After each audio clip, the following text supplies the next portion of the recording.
Hello అండి. 40 size princess cut blouse cut చేసేటప్పుడు neck, shoulder ఎంత పెట్టేసుకోవాలి? నార్మల్ బ్లౌజ్ అయితే అంటే బోట్ నెక్ కాకుండా నార్మల్ బ్లౌజ్ అయితే నెక్, షోల్డర్ ఎట్లా పెట్టేసుకోవాలి?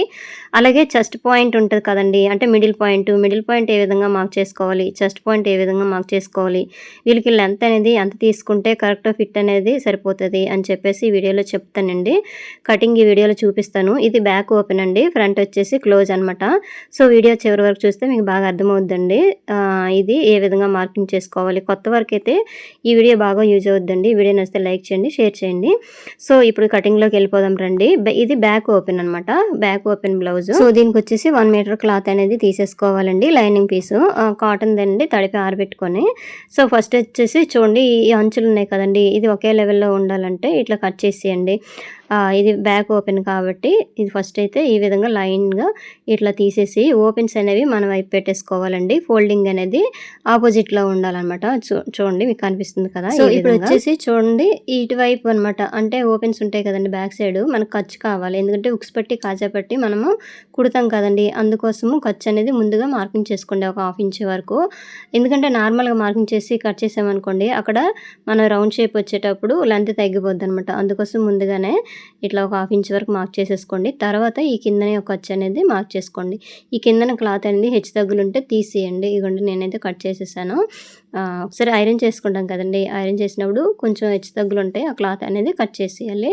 సో, తర్వాత బ్లౌజ్ హైట్ తీసేసుకోవాలండి. వీళ్ళ బ్లౌజ్ హైట్ వచ్చేసి 15 ఇంచెస్ ఉంది. అంటే కిందన ఖర్చు, పైన ఖర్చుతో కలిపి 16 ఇంచెస్ అనమాట. బ్లౌజ్ హైట్ వచ్చేసి 16 ఇంచీలు. సో, చూడండి, ఇక్కడ కొంచెం లెవెల్‌లో లేదు కదా! ఈ విధంగా ఫస్ట్ అయితే మార్క్ చేసేయాలి.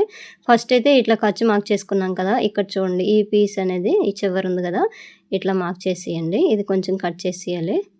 వీళ్ళంతా హైట్ ఎక్కువ కాబట్టి ఇంతవరకు మార్క్ చేసుకోవాలండి. సో, నెక్స్ట్ వచ్చేసి ఇప్పుడు వీళ్ళ చెస్ట్ వచ్చేసి 40 సైజ్ అండి. అలాగే నడుము వచ్చేసి 35 ఇంచీలనమాట. ఇదిగోండి, చెస్ట్ వచ్చేసి 40 ఇక్కడ రాసినాను చూడండి. నడుము వచ్చేసి 35 ఇంచీలండి. అంటే ఇది పెద్ద సైజు బ్లౌజే అనమాట. అందుకోసము ఇప్పుడు మార్కింగ్ అనేది ఇప్పుడు మార్కింగ్ చేసి చూపిస్తాను చూడండి. చెస్ట్ వచ్చేసి 40 కదండీ! 40/4 అనమాట. ఒకవైపు 10 ఇంచీలు వస్తది. 10 ఇంచీలకి ఇట్లా మార్క్ చేసేసుకోండి. ఇక్కడ నడుము 35 ఉంది కదండీ! 35/4 ఎంత వస్తుందంటే ఒక పావు తక్కువ 9 ఇంచీలు ఇట్లా వస్తదండి. ఇదిగోండి, 1 ఇంచ్ డాట్‌కి అలాగే 2 ఇంచెస్ ఖర్చు అనమాట. బ్యాక్ పార్ట్‌లో ఖర్చు అనేది 2 ఇంచులు పెట్టేసుకోండి. ఫ్రంట్ వైపు వచ్చినప్పుడు మాత్రము ఖర్చు అనేది ఇంకా ఎక్కువ పెట్టేసుకోవాలి. మీకు అప్పుడు చెప్తానులెండి. అయితే ఫస్ట్ అయితే ఇట్లా లైన్ అనేది గీసేసుకోండి. ఇగోండి, ఈ విధంగా స్కేల్‌తో ఇట్లా లైన్ గీసేసినాక ఇప్పుడు నెక్, షోల్డర్ కొలుచుకోవాలండి. నెక్, షోల్డర్ వచ్చేసి 5.5 ఇంచీలు పెట్టేసుకుంటే సరిపోతుందండి. ఎందుకంటే బ్యాక్ అనేది డీప్ ఎక్కువ ఉంది. అందుకోసం అనమాట. 5.5 ఇంచీలు పెట్టేసుకొని అదే 5.5 ఈ కిందన కూడా ఒకసారి మార్క్ చేసేసుకోండి. తర్వాత స్ట్రైట్‌గా ఇక్కడి నుంచి ఒక 6 ఇంచీలు అనేది ఖర్చు వదిలేసి 6 ఇంచీలకి ఇట్లా మార్క్ చేయండి. ఇక్కడ ఈ ఫస్ట్ అయితే ఈ విధంగా మార్క్ చేసుకొని స్ట్రైట్‌గా లైన్ గీసేసుకొని ఇప్పుడు ఇది ఆర్మ్ రౌండ్ అనమాట. ఆర్మ్ రౌండ్ మనం మార్క్ చేయాలంటే ఈ విధంగా ముందుగా మెజర్ చేసేసుకొని ఈ షేప్‌లోన డ్రా చేసుకోవాలండి. తర్వాత ఈ కార్నర్ ఉంది కదండీ! ఈ కార్నర్‌లో వచ్చేసి 1.5కి ఇట్లా మార్క్ చేయండి. తర్వాత ఈ రౌండ్ స్కేల్ అనేది తీసేసుకోండి. ఇగోండి, రౌండ్ స్కేల్ పెట్టేసుకొని సో, ఇటువైపు లైను, కింద లైను, అలాగే మిడిల్‌లో ఒక డాట్ మార్క్ చేసాం కదా! ఆ 3 కూడా ఇట్లా కలపండి. కలిపితే రౌండ్ షేప్ వచ్చేస్తది. లేదు, నార్మల్‌గానే మన హ్యాండ్‌తోనైనా రౌండ్ గీసేసుకోవచ్చండి. అయితే ఖర్చు వదిలేసి ఒకసారి కొలవండి. కొలిస్తే ఎంత వచ్చింది? 9.5 ఇంచీలు వచ్చిందండి. అంటే మనకి ఆది బ్లౌజ్‌లోన లేదంటే మనం చంక రౌండ్ తీసుకుంటే ఎంత వచ్చిందో చూసుకోవాలి. వీళ్ళకైతే 9.5 వచ్చింది. అంటే 18.5 ఇంచీలు వచ్చిందండి టోటల్‌గా. అయితే అందులో నాకు 9.5 కదా! 9.5కి ఇప్పుడు మనం ఇది సెట్ చేయాలన్నమాట. అలాంటప్పుడు ఏం చేయాలంటే ఇక్కడ రాసాను చూడండి 9.5 అని. ఇక్కడ నుంచి కొంచెము ఇగోండి, మళ్ళీ మీకు చూపిస్తున్నాను. 9.5 వచ్చింది కదా! ఈ గీటు కంటే కిందన ఎల్ షేప్‌లో గీసాం కదండీ! ఆ మార్కింగ్ కంటే కొంచెం పైకి ఈ విధంగా మార్క్ చేసుకోండి. ఇగోండి, చూసారా? ఇట్లా మార్క్ చేసేసుకొని మళ్ళీ 1.5కి ఇట్లా షేప్ అనేది ఇచ్చేయండి. కొంచెం మీదికనమాట. జస్ట్ చిన్నదేనండి, ఎక్కువ కాదు. ఇట్లా ఇచ్చిస్తే మళ్ళీ ఒకసారి కొలవండి. కొలిస్తే ఇప్పుడు సరిపోతదనమాట. కొంచెం పావించే కదా ఎక్కువ వచ్చింది. అందుకోసం ఇప్పుడైతే కరెక్ట్ సరిపోయింది. ఇగో చూసారా? మీకు కనిపిస్తుంది కదా! ఈ విధంగా అనమాట.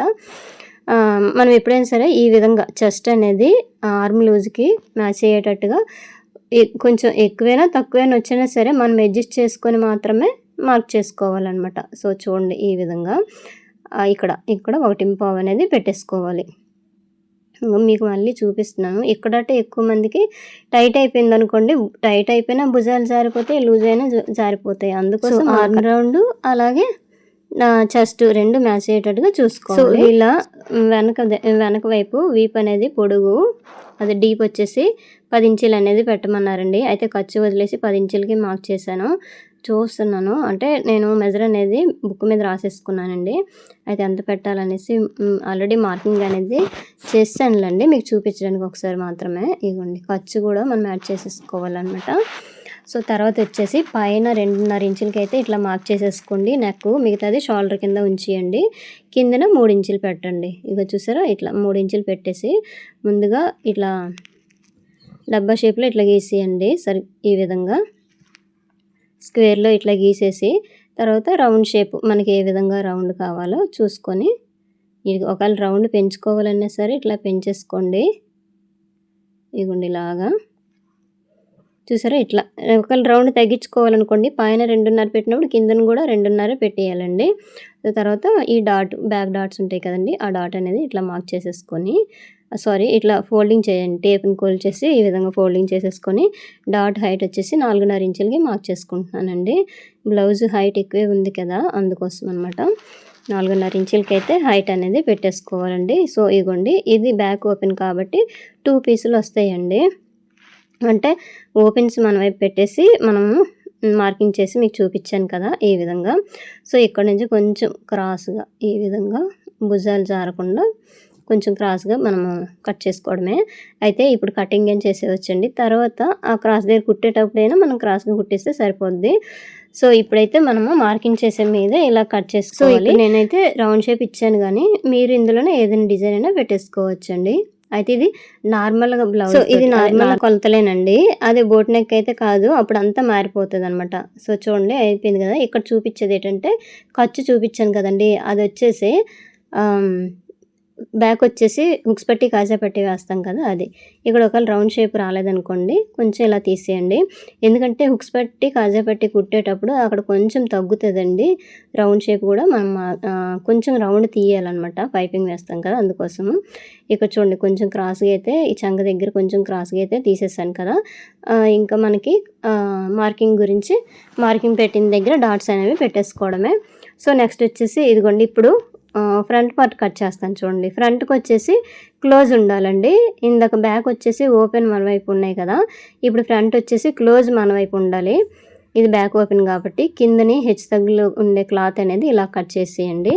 సో నెక్స్ట్ వచ్చేసి ఈ బ్యాక్ పార్ట్ తీసేసుకొని ఈ విధంగా ప్లేస్ చేసేసుకోండి నీట్గా. అయితే ప్లేస్ చేసే ముందు ఒక 1/2 ఇంచ్ వరకు కిందని ఖర్చుకి మార్క్ చేసేసుకోండి.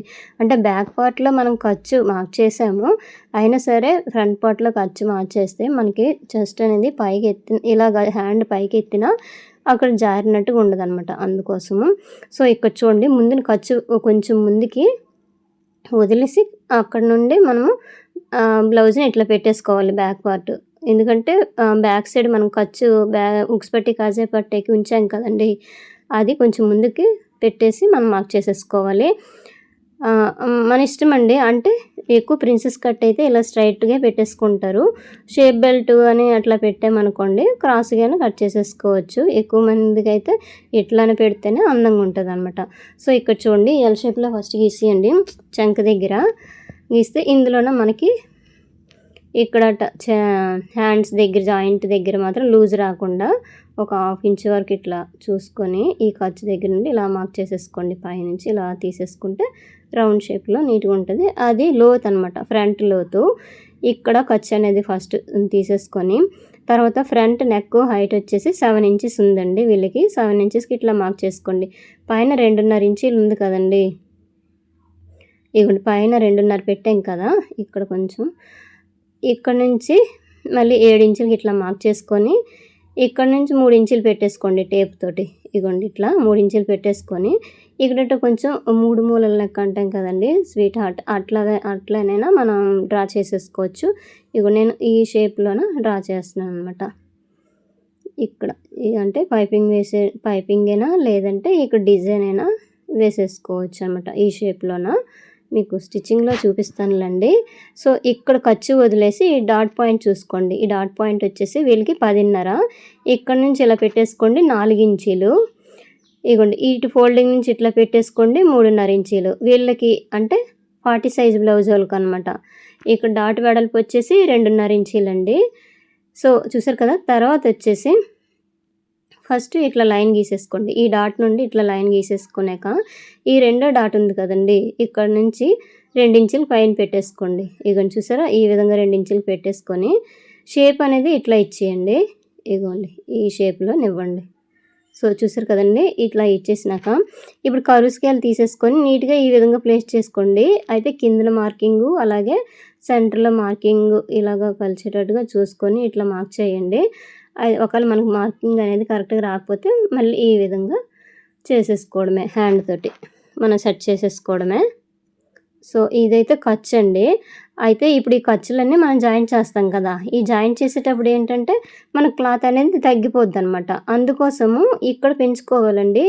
ఈ సైడ్ ఉంది కదా! ఇక్కడ 2 ఇంచుల క్లాత్ అనేది ఎక్కువ తీసేసుకోండి. ఇక్కడ 1 ఇంచ్ తీసేసుకున్నా పర్వాలేదు.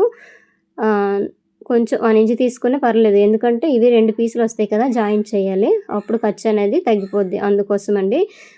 ఫస్ట్ అయితే మనం బ్యాక్ పార్ట్ ప్రకారం అయితే కట్ చేసేయకూడదు. ఈ చివర చూపించాను కదా! 2 ఇంచీలు అనేది కొంచెం ఎక్కువ పెట్టేసుకున్నాము. 2 కాకపోయినా 1.5 ఖచ్చితంగా పెట్టాలి. ఎందుకంటే మనం ఇక్కడ పీస్ అనేది తీసి కట్ చేసేస్తాం కదా! అదంతా మనకి సెట్ అవ్వాలి. ఖర్చు సెట్ అవ్వాలి. అంతా ఉండాలి కాబట్టి ఒక 2 ఇంచీలు అనేది క్లాత్ అనేది ఎక్కువ చూసుకోవాలి. లేదు మనకి 2 ఇంచీలు ఇక్కడ పెట్టము అనేసి అంటే మాత్రము చివర ఏం చేయాలంటే పేపర్ మీద కట్ చేసుకోండి ఫస్ట్. పేపర్ మీద కట్ చేసేసుకొని అప్పుడు మనము మెయిన్ క్లాత్ మీద కట్ చేసుకుంటే సరిపోతుంది. అలా పేపర్ మీద కట్ చేయకుండా ఉంటే మాత్రం ఈ విధంగా పెట్టేసుకోండి. ఇగోండి ఇక్కడ కూడా కలుస్తుంది చూసారు కదా! ఖర్చు అనేది ఆ విధంగా. ఈ డాట్ అనేది ఇప్పుడు కట్ చేసేయాలి. చూసుకోండి ఇలాగా. చూసారా? ఈ విధంగా నీట్‌గా ఇప్పుడు మనం ఏ విధంగా మార్క్ చేసామో అదే మార్కింగ్ మీద ఇలా కట్ చేసేయండి. ఇట్లా వస్తది. కుట్టేటప్పుడైతే ఈ విధంగా కుట్టేసుకోవాలనమాట. స్టిచ్చింగ్ చూపిస్తానులెండి నెక్స్ట్ వచ్చేసి. ఈ చివర కొంచెం చిన్నది కొనలాగా ఉంది కదా! అది తీసేయండి. లేకపోతే అక్కడ ఒగ్గులాగా వచ్చేస్తదనమాట. సో, చూసారు కదండీ! ఇది ఓపెన్ చేస్తే ఇట్లా వస్తదనమాట. ఇది ఫ్రంట్ క్లోజ్ ఉంటదండి. బ్యాక్ వచ్చేసి నార్మల్‌గా అనమాట. ఓపెన్స్ అనమాట. బ్యాక్ హుక్స్‌లు. ఇగోండి. అయితే మెయిన్ క్లాత్ ఉందండి. మెయిన్ క్లాత్ మీద ఇది పెట్టేసి కట్ చేసేసుకొని స్టిచ్చింగ్ అనేది ప్రారంభించాలి. అయితే హ్యాండ్స్ అనేవి ఇప్పుడు లెంత్ ఎక్కువైపోతుంది కాబట్టి హ్యాండ్స్ అనేవి కట్ చేయనండి. వీళ్ళకి క్యాప్ హ్యాండ్స్ కావాలి. అంటే కొంచెం హ్యాండ్స్ చాలా లెంత్ తక్కువ ఉండి చిన్నది పైకి లేచినట్టు ఉంటాయి కదండీ! ఆ హ్యాండ్స్ వీళ్ళు కట్ ఇది పెట్టమని చెప్పారు. అవి తర్వాత మీకు కావాలంటే నాకు కామెంట్ చేయండి. మీకు వీడియో చేసి పెడతాను. సో, ఇగోండి బ్యాక్ పార్ట్ మీద ఫ్రంట్ పార్ట్ ఇట్లా పెట్టేసుకొని ఇదంతా కుట్టేసరికి ఆ పక్కన ఖర్చు అనేది యాడ్ చేసాం కదా! అప్పుడు కరెక్ట్‌గా లెవెల్‌గా వచ్చేస్తదనమాట. సో, ఇంతేనండి వీడియో. చూసారు కదా ఫ్రెండ్స్! ఇగోండి ఈ క్లాత్ అనమాట. ఈ క్లాత్ మీద పెట్టేసి మెయిన్ క్లాత్ ఇది కట్ చేసుకొని స్టిచ్చింగ్ చేసేసుకోవడమే. సో, ఇంతేనండి వీడియో. వీడియో నచ్చితే లైక్ చేయండి, షేర్ చేయండి, సబ్స్క్రైబ్ చేయండి. సో, ఫ్రెండ్స్ అక్కడ హైప్ పాయింట్స్ వస్తాయి కదండీ! హైప్ అనేది ఇవ్వండి. ఇస్తే మరి కొంతమందికి ఈ వీడియో అనేది షేర్ వెళ్తది. సో, చూడండి ఈ ఫ్రంట్ పార్ట్‌లోన కొంచెం ఈ షేప్‌లోన చిన్న పీస్ అనేది ఇలా కట్ చేయండి. మరి కిందకి దిగిపోయినట్టుగా ఉండదండి. ఈ పీస్ తీస్తే నీట్ ఫినిషింగ్ కనిపిస్తది. మరి కిందకి వచ్చేసినట్టుగా ఉండదనమాట. సో, చూడండి మీకు కుట్టేసాక ఫైనల్ లుక్ అనేది చూపిస్తానండి. ఇంతేనండి వీడియో. Thank you.